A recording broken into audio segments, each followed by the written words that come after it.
Graeme Dunstan, welcome into the weeds. A privilege, a pleasure, an honour to have you on the podcast because you are one of Australia's great rebels. You are really a rebel. You're an activist, a pioneer in so many areas. Going back far too long. Let's be honest here. Going back too long. Yeah, far too long. But how did you come to be one of the leaders of the civil rights movement, one of the leaders of the counterculture, like a protester extraordinaire? How did it come to be? I think it begins throughout high school, and we had, Essendon High School, only 50 cadets, a small unit. And by accident, I ended up the most qualified cadet, leading the thing. So where did this come, this fascination? I'll just push that down a bit. There we go. Gotcha. So my mother is the daughter of a war widow. Yeah, her husband, my grandfather, was killed in France. And in the parlour of the house was a huge portrait of him sitting in his uniform, his Boer War uniform, right? And he'd gone off to the Boer War and been a war correspondent, and was celebrated in store for the stories he brought back about killing Boers. And somehow I absorbed this. Somehow I got the idea my mother wanted to be a soldier boy, right? And became quite obsessed with the army, such as I was the most senior officer for the 4 years of high school I was there, the most senior qualified cadet. So it's kind of natural to go to Duntroon after that, right? And I did, and I excelled in Duntroon. There was something about it, the discipline and the thing. And that's Australia's premier military college. Yep, that's where they train generals, or they used to. Now the officer corps. Yeah, now they've got the ADF, so that's been added since. But that was the founding of the Australian Defence Force, occurred with the founding of Duntroon as this high-level achieving. Anyway, we had a dispute, and I got pissed off with the military way of mind, and it was a general resistance. It was a season of our discontent. Right? In the 60s, we're talking? We're talking about 61 and 63 is my time. Yep. The season of our discontent. And about 6 high-achieving cadets dropped out, said they didn't want to do this. And one of them was Jim Strong, who is responsible the Weeper bauxite mine. He was a lawyer. He was the one that got native title happening. They're amazing things. And one of the very first land rights decisions in Australian history. Yeah, and he was a miner, wanting to get the rights, but he was determined to clarify the debate, and he did. Amazing achievement. So I got to university and I felt angry at the army, I was hustled out of there. I thought I had a deal going to do the next set of exams and get the credits they promised.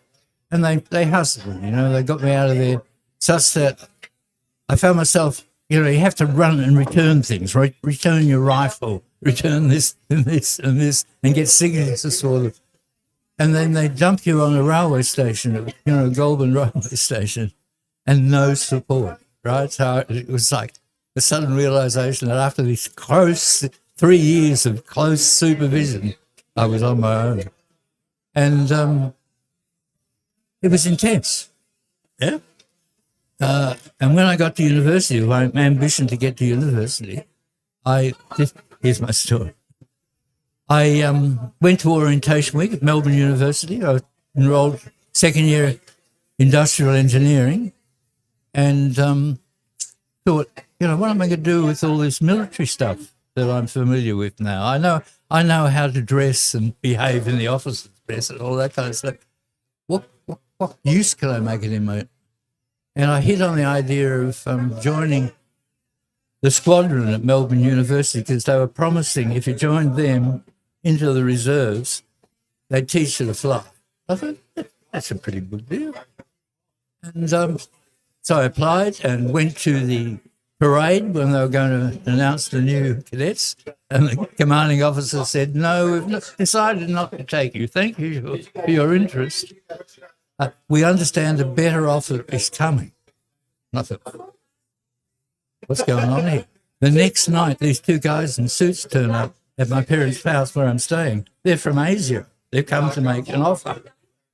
And they gave me this rap about subversion in the university, foreign forces subverting the university. They wanted people to go to meetings and inform, report on the meetings. So I better explain here. I mean, and this is at a time at the height of the Cold War, Reds under the bed, a lot of paranoia, Vietnam's kicking off bad, really. Into the Cold War. Yep. And I am completely political novice. Although my father's a truck driver, he refuses to join the union. He gets beaten up for this. But he's a high-tech driver. He's the best they got. He drives the biggest rigs. He drove the Blue Streak missile that was unloaded in Melbourne. He drove it to Maralinga, Woomera. Yep. And then Maralinga. He carried the first bulldozers into Maralinga. This is accomplished big load driving, specialist. Anyway, he wasn't political. We didn't talk politics at the table. So please forgive me, folks. But I said, I'll suck it and see. Anyway, I used to go to lunch hour meetings and write reports. You're a spy. Yeah. Yes. So this taught me a couple of things. I got very good at writing short reports. Yeah. And who were you spying on? Was it the communists or the environmentalists? Just the meetings that were happening. Whatever they were. Hour. Yeah, yep. I'd go along there. Anyway, you're a rationalist society and all that. I'd go along, and because I was going to write a report, I'd take notes and pay attention. So this by paying attention had opened whole new worlds. I got radicalized listening to what was being said by the speakers. So after a while, it was off and on for about 18 months. I said, no, I can't do it, and bailed out. How'd you deliver your reports? Was it like a briefcase left at the park bench, or did you? This wasn't the day of handwritten. Just A4 hand them was just A4. And we meet in a car parked up near the colleges at Melbourne University. Yeah, right. It is. By the curb, and have a brief conversation. But I increasingly got disillusioned. And quite clear that the threat to our national security from a foreign agency was the USA. That was our problem, and so got radicalized. And as a consequence, when I dropped, passed my exams in stressful situations, and then transferred to University of New South Wales to do engineering, to do third year engineering. I was, and the war, conscription being announced, I had cause to be angry with the army. Now I had all this wrath that I felt, of frustration, and now I could let it out. So because this is the Vietnam, the draft comes in, and so it was just a lottery. They've just pulled 19-year-old. 90, and it was just literally a lottery. A date comes out of the hat, and all those blokes, they're off at Nashos, off to Vietnam. And about 500 were killed, mostly conscripts, nearly all conscripts. And what killed them were Australian mines. This is the shame of this war. The Australian Army decided they'd build this 11-kilometre long minefield to cut off a whole district. But they didn't think to guard it. So as soon as they turned their back on it, the Vietnamese came in stealthily with knives poking under the loam and then transferring it where Australians would walk. Bingo. What?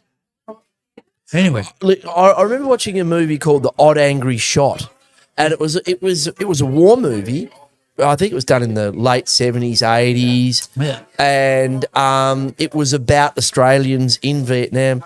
And this idea that like there were a few battles, but a lot of the time Australians were just on patrol, wandering around. A sniper would shoot someone, or someone would have their legs blown off on a mine. And it was just incredibly pointless. Yes. People were dying and en masse, civilians, and there was a lot of anger about it, wasn't there? There was, about the lies. So this is something to understand about this war. Every time they write a history about it, the estimate on the number of Vietnamese killed rises. And at present, it's believed that 4 million Vietnamese were exterminated by the US forces. Right? This is something they don't tell you at the time. No, that's right. They'd like just carpet bombed places. Napalm. Napalm. That was Napalm. The Agent Orange, defoliating the forest. And like I think there was a famous US general, I think in the Air Force, said, you know, we're going to bomb North Vietnam, the Vietnamese back to the Stone Age. That was their. That was their. Curtis LeMay. Curtis He was LeMay. talking about North Korea. Was he talking about North Korea? Yeah, and he did. Not two stones on another. So thorough was his punishment Yeah. for defeating the US. Yeah. Actually knocking out one of their armies. Anyway, so that was my background. I'm, military, but the thing, I came away from Duntran was kind of time management. I can't say how this is. When you become introduced as a cadet there, your every moment is supervised and there's a task to be done and your time poor. You can never get right. And it's things like, they do things like uniform changes. They're called leaps. You've got to be in the shower and then at the mess hall in 3 minutes. So you've got to get out, dry yourself, throw on your uniform and march across the barracks to the mess hall. Yeah. So you learnt time management. You're a good organizer. And You understood logistics and people it and disciplined me. Time management stuff. And the other thing that at university happened by accident, I became an editor of Tharunka, the student journal, really. and discovered journalism, right? And became a very, how can I say, rebellious editor, and just Tharunka ceased to exist. The print editions, the University of New South Wales Students' Union doesn't do it anymore, but it had a fine radical tradition, particularly in regard to censorship. And I ended up being an editor, then the publisher of the paper, and we went with Wendy Bacon, the famous Wendy Bacon. I know Wendy Bacon very well. Okay, so you could ask her about this. We challenged the censorship laws with Tharunka.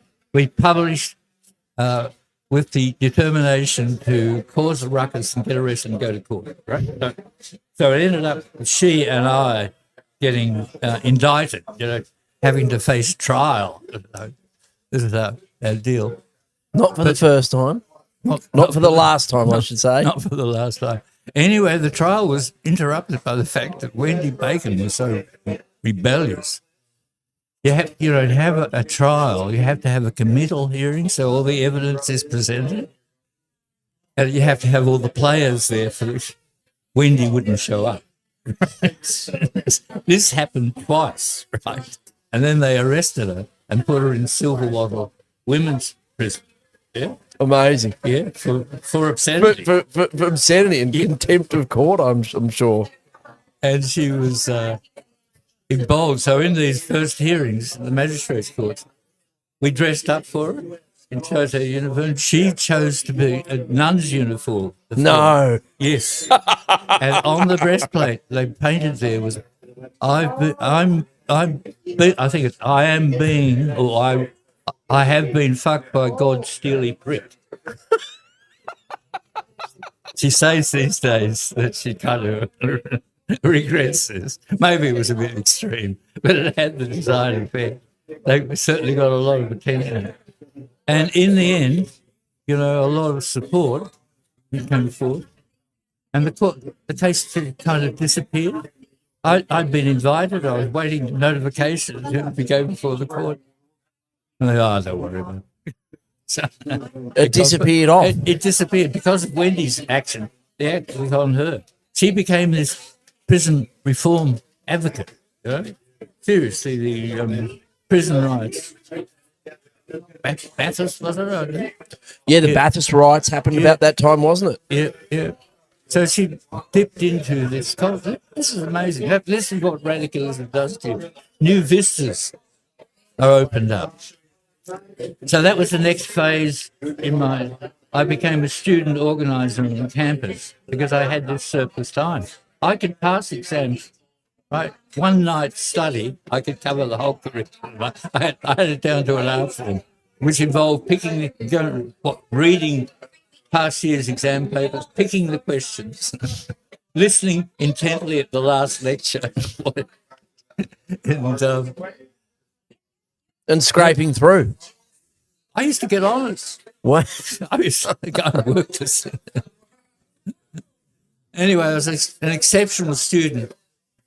I had a scholarship to be this. I had a bursary, it was called. I had a bursary that paid me something like £20 a week at the time.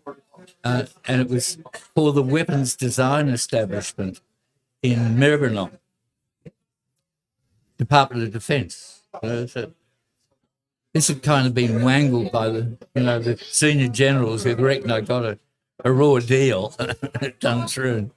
What were they wasting all this money on training soldiers with guns and all this kind of technology? And they wouldn't let them drive. They wouldn't let them have a license so they can go and get out of the car. Anyway, I became a radical editor and learned to write. And I was inspired by the hippie movement at the time coming out of California, Jerry Rubin and Allen Ginsberg and these people. Yeah, I was familiar, but it'll come to the other name. These guys were wild, and they got chased down and put before a un-American activities trial. They thought, get all the bad guys representing the war. And rather than being afraid of the power of the inquiries, they acted it out. They went before the court dressed as Lee Kong, right? With afro hair, right? And the Graeme, I'll just put that microphone like that. There you go. So nice and comfortable. There you go. Yeah, so I was inspired by those radical right, and the idea of counterculture, that understanding what was happening because of the culture of dissent to the war, whole new art forms and ways were being explored, including the way people met, happenings, artful happenings, and they began to move in the direction of gatherings on country. The Arimba Festival, for example, happened at that time. And that's where I met Johnny Allen. So I'd been active as he was a theatre graduate and produced not only theatre shows, but also produced a magazine, the first Sydney magazine on drama, but the scene was happening there. So a leader in his time. And we ended up at the first Aquarius or the second Aquarius Festival at ANU in 71. And I dropped acid and had what we could do with this festival. And my issue, and the police attacked it. It's in the movie Aquarius, you can see. Wild policing, because it was students and they were radical. You had a right to go in and club them when they sat on the lawns of the university. And some of the, like in the US, like in the anti-war movement, that had turned violent. People had died. The cops were shooting people on campus. On campus. They were shooting kids on campus, weren't they? Yep. So we were working with that and generating our own resistance. And I was kind of an organizer of the Students' Union. I was secretary, engineering rep and this kind of stuff, and editing the paper. And I was doing my honours thesis in the engineering lab, and it was one of the most boring theses. It was about testing steel to plasticity, but working out what the forces were as it went from springy stuff that would go back into shape, goes plastic and takes on a new shape. I ended up with different steels. I couldn't make any sense of this data. This wasn't the engineering I really wanted to do. And when I saw the announcement that LBJ was coming to town, I was so cross that I put a notice up on the union notice board just inside the entrance of the roundhouse, announcing a welcome LBJ committee would meet in this particular room. So, LBJ, Lyndon Baines Johnson, US president, Democrat president, but a big supporter of the war in Vietnam. And Australia had signed up. We had Harold Holt, and then I think Billy McMahon and John Gorton. All the way with LBJ. All the way with LBJ. He was coming to Australia at the request of the Liberals to run a campaign that would get endorsement for the war in Vietnam. And I was so outraged about this that I put a notice up in the union saying there would be a meeting for the Welcome LBJ committee, right? And it was the next day or something. Well, when I turned up, the meeting was packed. Right, there would have been 300 people squeezing this one, wanting to know how we would welcome LBJ. So at that meeting, I told people, I said, you got to expect that half the meeting, maybe a third, maybe half the meeting are spies. Right? This is my now you were no longer one. You were no longer okay, but you were no longer one now. No, I'm organising the event. Stop the motorcade. That's what I said. Let's stop the motorcade. Let's get in front of it. And then I got frightened. Anyway. What do you mean? What you got frightened that? Well, I said, look, we're going to be watched, so we've got to have a discussion where we don't make any commitments. Yeah. They've got to create confusion and unity at the same time. Well, it came to pass. I didn't get another call. Right, no one from this group rang me back to check things like this, and I found my way to what I thought was in the morning. The meeting place was changed, right? So when I got there, the only people I recognised was Special Branch, two guys from Special Branch, and these were anti-communist cops. They were about beating people up. Yeah, and I'm in hippie mood. I go across to them all friendly, and I've got to say, there's 200,000 people in the city. They've got special trains to bring people into, from the country, and they've set out seats for pensioners, and it's 5 deep, a crowd 5 deep in Broadway in Sydney. Not Broadway, the other side of the city, coming down from Paddington. What's that? Oxford Liverpool Street. Liverpool Street. Yeah. And I'm feeling very uncertain about it, right? Am I going to do this protest or not? And I get there and I go into hippie mode, for goodwill. I say, you're amazing guys. Your intelligence is the best. You're the only people that know this is the meeting place for the event. Anyway, I'm rabbiting on. My hippie friend standing beside me barefoot, and I noticed his face go ashen, and I looked down, and the copper has shifted his big fat shoe onto his bare foot and is shifting his weight. Look, staring him in the eye. I was so angry. I said, fuck this. And turned on my heel. Things happened at once, yeah? A helicopter, which was searching the rooftop for the snipers, came clear of the building. So there was a rush of wind across the road, whatever it is, on the corner, Liverpool and big noise. And I wiggle through the crowd. Don't excuse me, please. Excuse me, please.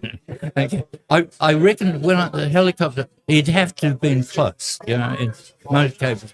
I was standing in the back, I couldn't see him. And I wiggled through the chairs of pensioners and onto the road, and he was only 50 metres away. It was like perfect timing. I just ran for it. And when I got up to it, they slowed down as I approached. Exhilaration. Maybe this run. My destiny was in this run. I just went for it and grabbed the front bumpers and slid heel first under the vehicle. This is the car of the US president. Yes, with Premier Askin in the seat beside him. And he was like to the right of Genghis Khan. He wasn't a very nice guy. And there you are, hanging on to the bumper bar. I wasn't solo protest. Well, no, that was it. I was just the first bubble, right? So I felt like, God, I'm alone. Young women came sliding in the same way. So then there were 4 or 5, but the police weren't concentrated. So all they could do was pull us out one at a time, drag us, passive resistance, drag us out, no one to hold us, push us into the crowd. So we would run around them and get back under them. So it went on. It was a game that went on for some time. A good nature, no one was shouting. And there was a lot of booing from the crowd and attention. So we succeeded. Incredibly brave, like running towards the US president. I mean, you could have got shot. Could have, but it didn't happen. Anyway, Askin sitting in the seat, and he tells the story after. He tells, and Lyndon Baines Johnson's got his head. The journalist told me this in his hand, and he's going, fuck, yeah, because he came here to get Australian support, and it's just proved it's unviable. Back home, this story will be read as a failure of mission, yeah. And Askin's comforting by saying, "Drive over the bastards." That slogan is in the Vietnam War display at the Australian War Memorial.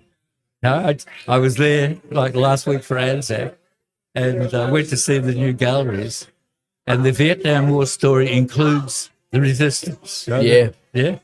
So it was my pleasure to know that I was the bastard. That they were very You were a fly in the ointment, mate, of the imperial machine. And that was an incredibly successful protest, like noticed around the world, noticed clearly by the US president. And you got a taste for it. It was something that you then have taken like on a journey for the rest of your life, haven't you? Occupying public space. Yes. I had this revelation. I was at a moratorium or some big gathering, that it wasn't what was being said on the stage that was building resistance. It was the feeling in the crowd, the songs, the dances, the people being together. Being there. Yes, being you there. had to go and take your protest to those locations. Yeah. So thereafter, I never organised a protest action at the university, for example, against the war, unless there was music. Yeah, unless we were creating culture at the same time, and that's out of that came the Aquarius. The way to build cultural movement is by creating events, and the events aren't didactic. It's not about telling people what to believe or feel. The culture is absorbed almost osmotically by people experiencing joy. Yeah. And the I Ching, I'm a great student of the I Ching. They talk about the power of joy. This, when I read it for the first time, was like snapper of blurting. I didn't realise you could talk those two words together. Power and joy. Yeah. But it's the fundamental. I was just saying that to in a previous pod I was doing, we're in the hemp bar of the Nimbin Hemp Embassy, and the power in this place is in the space and the place and the people. Like, you can hear the people, the hubbub in the background. It's hard to oppose this movement for cannabis law reform and peace and all the rest in this space. It does operate on, like, in this space, in Nimbin, like osmosis. You just say, why would I oppose this? These people are happy. They're peaceful. They're doing no harm. They're actually creating. Joyful. They're joyful. And that was the essence of the Aquarius Festival, wasn't it? Yeah. 1973. Why Nimbin? Why did you organise it? Like, because 1973 Nimbin compared to now was just a different universe. You're talking about the backwater, super remote northern New South Wales, incredibly conservative community. Why Nimbin? We had resolved that we were going to organise this lifestyle festival after the 71 the fight for the cops and things. And I thought we could do it if we took the festival off the campus, yeah, and took it away from the symbols of blah, blah, blah. It was optimistic. But we're also talking about alternatives, yeah. So we all got the idea of the very form of the festival would be countercultural, exploration of space, domes and toilets without petitions, and the very form of the. I wrote a manifesto. So Johnny and I had this conversation of how the festival might be.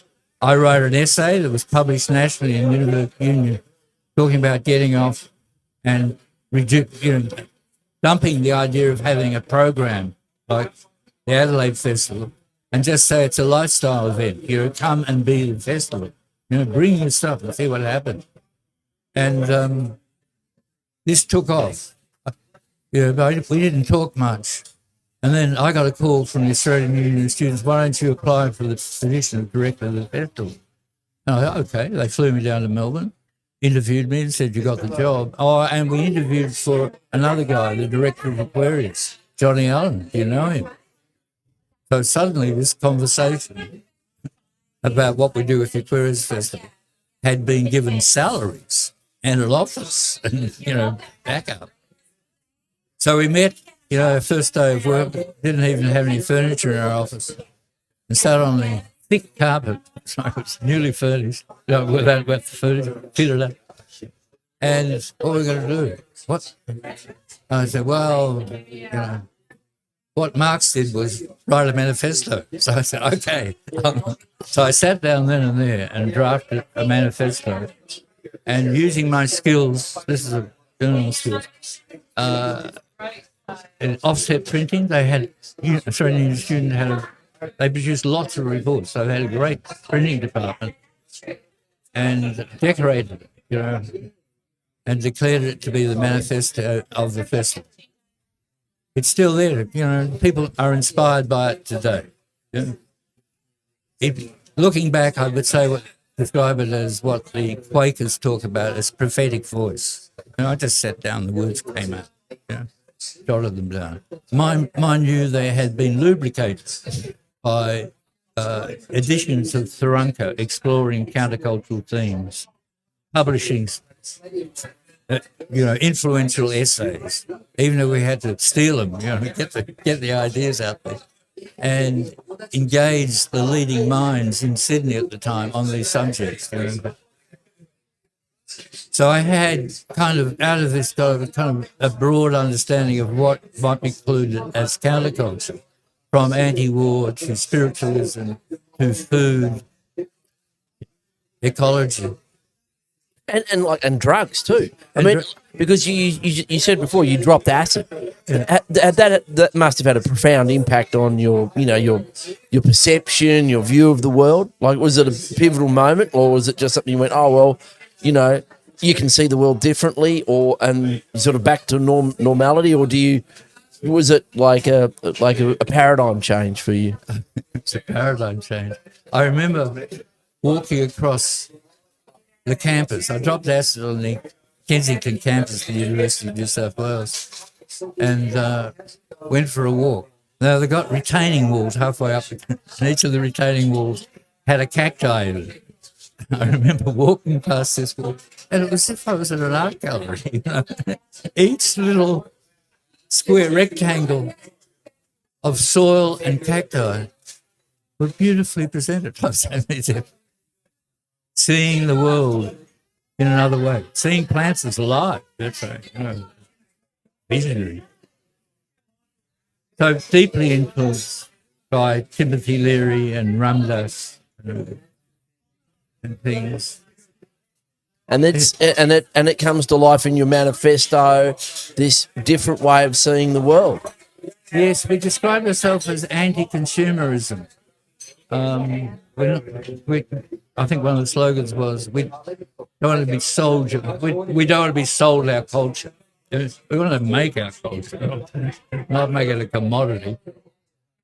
And anyway, caught the time and radical. You know, so many new students didn't even have a car, so I had to find a site for it. I had to drive around everywhere, and we decided on the north coast because we wanted it to be as warm as possible without going north into Queensland.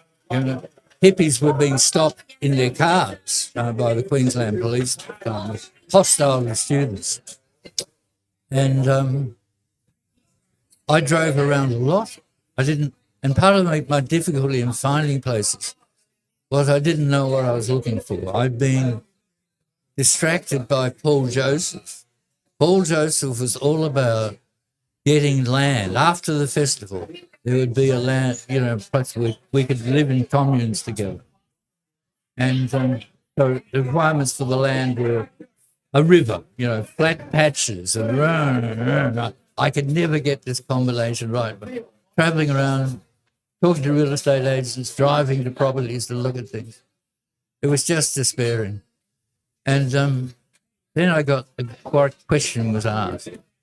I spent the day driving out north along Moolumbar Road, and with PA yeomans who had offered to advise on property. PA yeoman is Yeoman's Keyline? Keyline. No way. He came all the way He came with you? Yeah.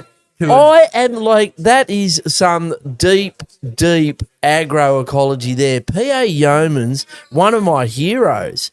Like the Keyline farming technique of moving water in the landscape, like the precursor to permaculture. Yep. Like the lock pipes in your dams, moving water from the gullies to the ridges. Amazing. I visited his farm out in Western Sydney. Amazing. You're touring with PA Yeomans. Honoured to have his advice. He drove all the way from, I think he's down there, Bathurst at the time. Yeah. To help advise on this bit of land. He came with me, and it was hopeless. As I could, it was maybe, I have a strange memory of this. As I approached the house, it was somewhere up there. Whole family disposing of a dairy farm. In the house, every horizontal surface had a cat. There would have been 50 cats in the lounge room. And I was staring at it. And anyway, it wasn't right. And by this time, I was in despair. The pressure, we needed to move this along to get the festival credible. They were already talking about going back to the campus, choosing it. And when I got to Nimbin at the post office, I got on the public telephone call and called the architect, Cole James, and said, can't do it. He said, well, maybe, that's been talking. Maybe we should be looking, we're running out of time to put in infrastructure. Maybe we should be looking for something with infrastructure we could hire. I said, well, Nimbin's got a lovely showground. And it was agreed, we'd make contact. I went down there, got the number off the notice board and rang it and set up a meeting with the A&I Society in a couple of weeks' time, and then got carloads of people to come from Sydney and meet in Nimbin, to meet the the A&I Society. And we got out of our cars outside, this is my memory, outside the post office. We parked up there and we walked up the middle of the road because there was no traffic, plenty of parking. And they were waiting beside the war memorial as we approached. It was like high noon, the Counterculture. And they were very favourable, and suggested that we organise a public meeting, and they would chair a public meeting. That's really the idea. Yeah? And so we agreed on a time, and I came back with my friends, and we produced a leaflet, an invitation. We put it, for example, everywhere we could find notice boards, but also in the milk cans, the cream cans at the butter factory, to get it out there. An invitation to a meeting to decide on hiring the town, as it were, And it's estimated about 300 people turned up. But we were determined to we had this slogan about the path to the festival had to be a festival. We had to be enjoying ourselves.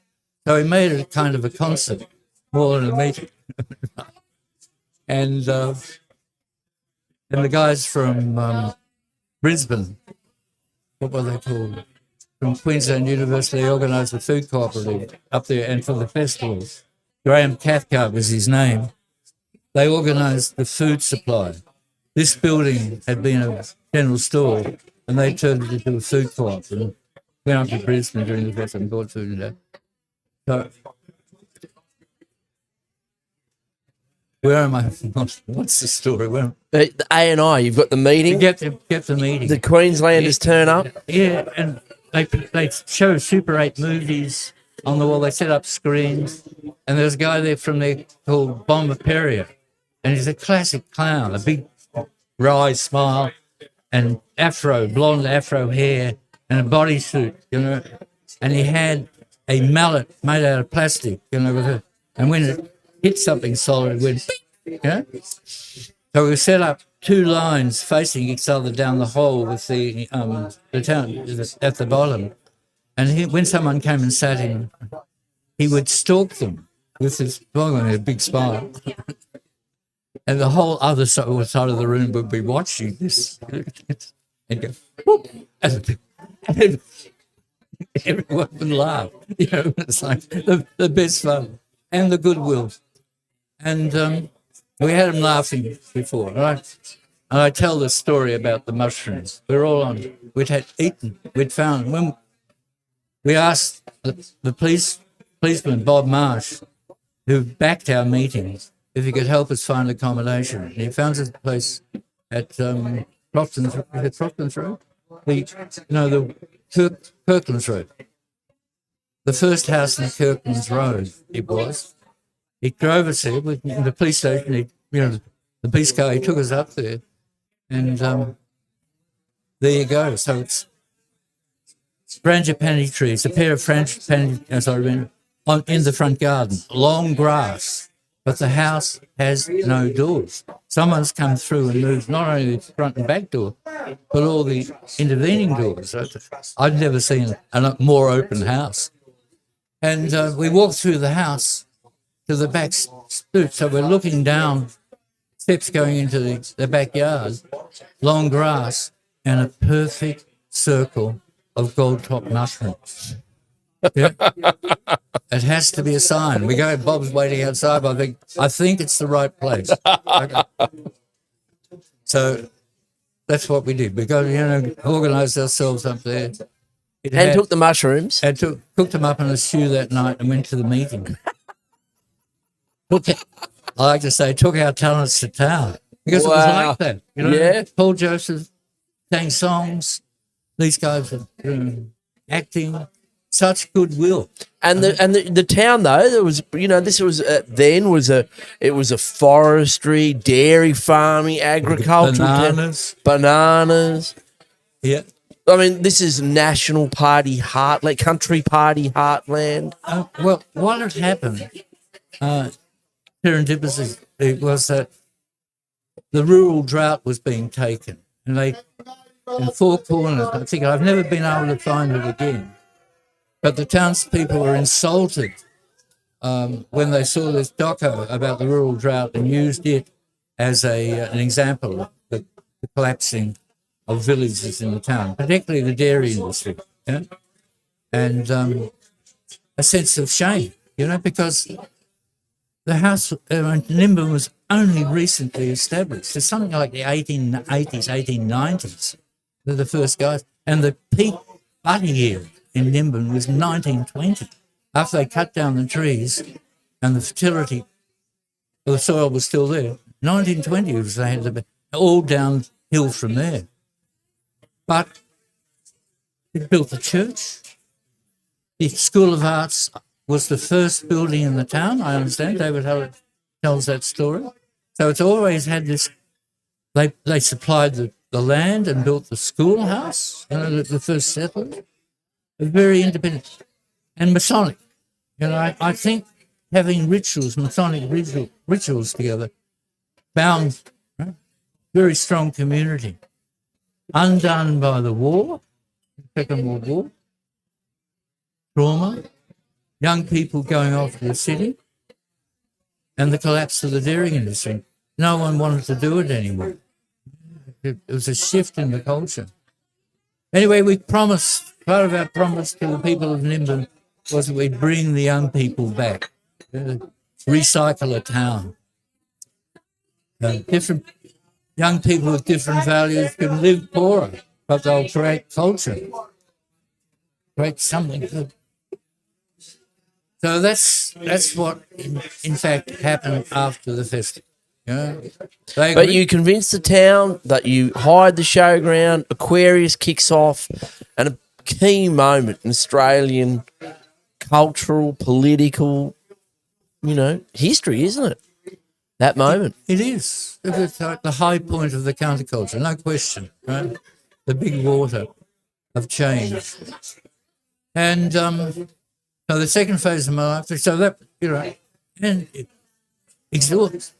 It's a whole new territory. I tell this, that I'd organised a lot of stuff on campus and effectively when I was at Duntroon, right? But organising something in Cullen Street in public space is something else again. And I got to understand, I've been protected. The reason the universities, they don't have fences to keep the mad people out. So that's what I got to understand, the practice of social change that works in social, with the mad, the broken, right? I used to, my analysis of when you present something visionary and appeal to a group, it's going to attract prophets, it's going to attract visionaries who are going to come and want to speak. It's also going to attract pioneers, people who want to work and build things. And it's also going to attract the broken, the people who are looking for a shelter and something an ideal believe world in. to look after them. Yeah? Yep. Yeah. And that's the responsibility. I think that's one of the things, the great success of Nimbin post-festival was it lived with madness, and established a foundation of compassion like nowhere else in Australia. Empathy and caring. Yes. That modern society is now only just accepting as the way you deal with people with mental health problems. Yep. You don't put them in institutions and drug them and shun them and hide them away. You've got to, care for these people, integrate them and nurture them. Yes, and I like to tell a story about Nimbin. It had a heroin plague in the 90s. A lot of cheap heroin came into Australia, and it came into this area via the corrupt police in Ballina. This was the Woods Royal Commission. It was well reported, yeah. Yep, reported this. Corrupt police attacking Nimbin culture. Anyway, it was a shock for the old timers who thought they were creating a cannabis culture and supportive, to have people dying in the toilets and nodding off in the bench in the Cullen Street outside the shop, prosing. Is this what the hippies had worked so hard for? Anyway, it was a big the big community meetings. And Nimbin does community meetings well. I think that's a heritage of Nimbin too. And it was feisty. The P&C brought in a bucket of needles that they'd collected in the school grounds during school hours and dumped them on the speakers table up the front. So this is what we got. Fiery. But out of the meeting, it was resolved, that Nimbin would choose the creative path rather than the oppressive, Let's be creative. What's happening with the users? Well, it turned out the hospital had introduced a needle exchange program, but it hadn't set up any etiquette for it, right?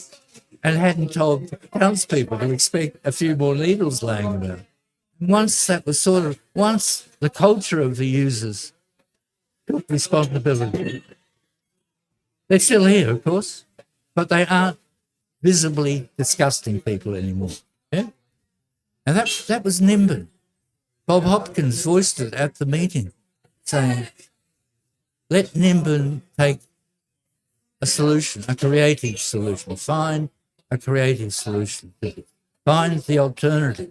So it's kind of Aquarius culture. It graduated. And that was the validation then for cannabis culture.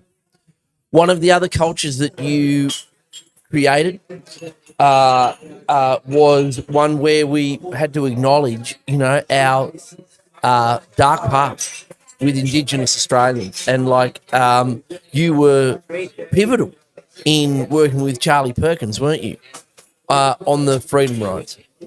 No. No? I organised the freedom, not that one. No, I had a couple. I was familiar with Charlie, but I wasn't part of his meeting. My connection is that, what is it? The welcome to country idea. Oh, that's right. Apologies. It was the welcome to country. Yeah. And Rhoda which is, it's politically pertinent right now. Yeah. So talk to us about the welcome to country and the first one was at Aquarius, wasn't it? Yes. Here's my story.